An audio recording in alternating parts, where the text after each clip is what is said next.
Education has always been an important part of our society. Video games, however, have often been derided, being labeled as harmful to education. However, video games can be very useful and often allow a way for teaching students that normal methods may not be able to provide. Some of the more popular, or some of the more well-known video games for this category are known as educational video games. These games often cover subjects such as math, science, history, and writing, and provide a method for students to learn that normal methods don't quite allow. During a study from the New York University, researchers stated, "We found support for claims that well-adjusted games or well-designed games can motivate students to learn less popular subjects, such as math, and that game-based learning can actually get students interested in the subject matter. Because of this, games can often be very useful for teaching things that students would normally not be very interested in." However, a game does not necessarily need to be made for education to be useful. One such interesting example is a game made by developer Creative Assembly called Total War Rome 2. A historical strategy game designed for the player to take control of the Roman Empire. This game provides many historically accurate elements to help better imitate the time period. A high school teacher used this game to teach his students about Caesar's conquest of Gaul, wherein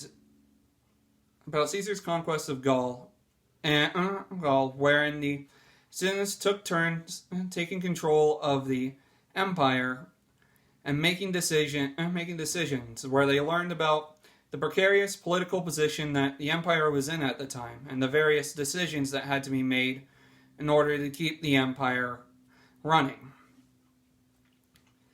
This allowed these students to be able to engage with the lesson and learn about history in a way that books and movies are not quite able to do.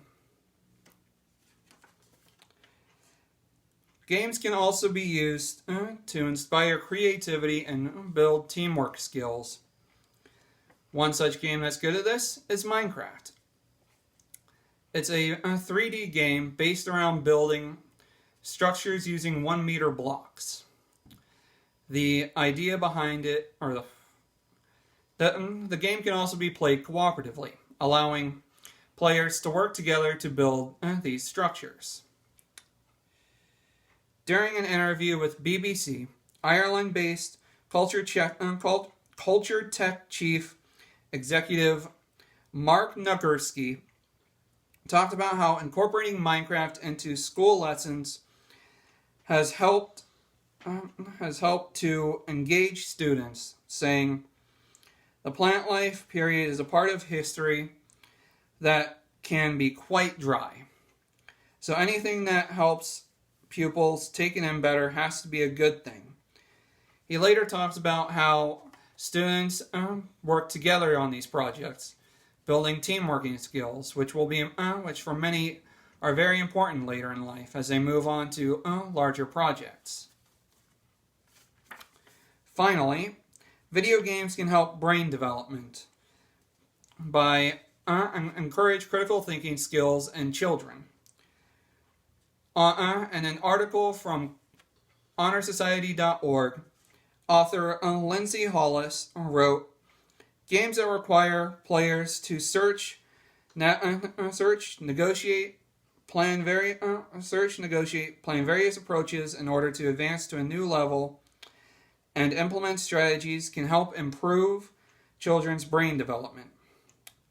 This ability of games makes it very useful for young children makes it so that games can be very useful for encouraging development in young children. Despite what many have said about video games, they have often been very useful in teaching children new skills, and they will likely continue to be used in the years to come as they become more useful within school teaching, improving educational techniques, and eventually increasing the knowledge of the next generation of students.